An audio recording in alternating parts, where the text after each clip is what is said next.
Hi, welcome. It's Mary Ellen McGonagle here with your weekly Edge show for Saturday, February 12th. Let's take a look at what we will be covering today. First up, we'll take a look at some of the more impactful events that took place last week that drove price action, and you'll want to know about that so that you can prepare for next week. Also, we'll take a look at where the markets closed for the week, a little bit dicey as we went into the second half, and then underlying industry group and sectors. We want to be on the lookout for potential further weakness or pockets of strength. Last up, viewer question of the week. It's all about inflation. And the question centers around areas that fare well and historically do well during periods of high inflation. So let's take a look at some of the news from last week. First up, on Thursday, January Consumer Price Index was released, and it showed that inflation is continuing to rise. Not what investors wanted to hear. It does imply that the Fed will act more quickly and more aggressively in raising interest rates, which in turn had a negative impact on the broader markets. Geopolitical tensions with Russia and Ukraine really weighed on the markets, particularly on Friday when the White House came out and suggested that early next week we could easily see a clash in that area. And then the volatility index, as those geopolitical tensions took hold, January Consumer Price Index numbers, we did see that index get back above 25. Really, any reading above 18 is indicating that it is a fear-based sentiment that is driving price action. Also, consumer confidence was reported on Friday, and it showed a 10-year low in consumer confidence. Not good news, as consumer spending does account for 2/3 of the U.S. GDP. So in other words, a potential slowing in economic growth. And then also inflation expectations by consumers is at a 13-year high, and that inflation fear is what is driving consumer confidence lower. Also, next week we do have more inflation information and data that's going to be released. The January Producer Price Index will also get retail sales numbers, and then Fed meeting notes are going to be released and it'll provide investors with further insight into the Fed's potential monetary policy shift. So let's go ahead, take a look and see where did the markets close for the week. And here we are with a daily price chart of the S&P 500, and we can see going into the beginning part of this week, the markets were continuing to firm up. We were seeing these shorter moving averages trend constructively upward.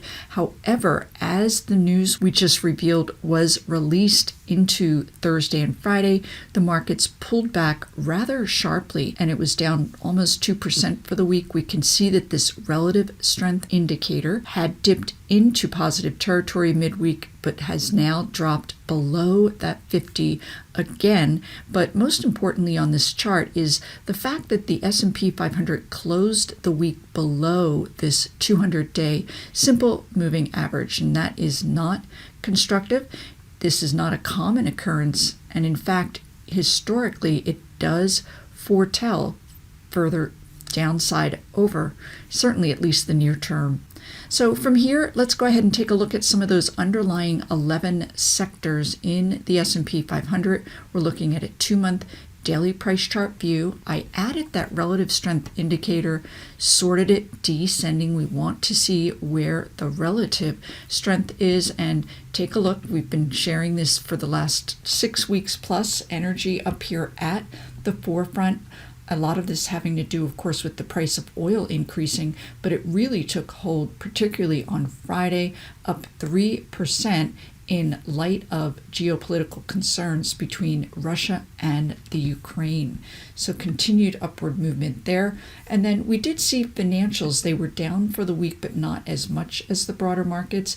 These stocks tend to fare well when interest rates are on the rise. However, they did pull back with the markets. We're going to be keeping a close eye here. Certainly with my MEM Edge report, we have several financial stocks that were setting up for success until this late week pullback. As we move on, you want to be aware of areas that are exhibiting weaker characteristics with further potential downside. And here we are with consumer discretionary. I talked about this consumer sentiment numbers falling.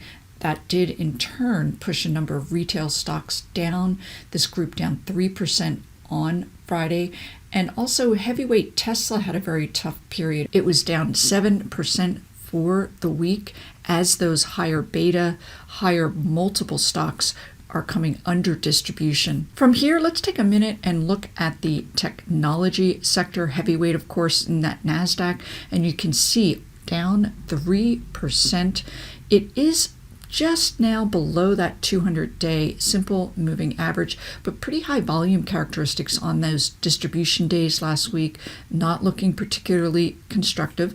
Next up, we are going to take a look at the sub-industry groups from my work. Find very helpful in getting a grasp as far as where the markets may be heading, and then drilling down even further to those industry groupings.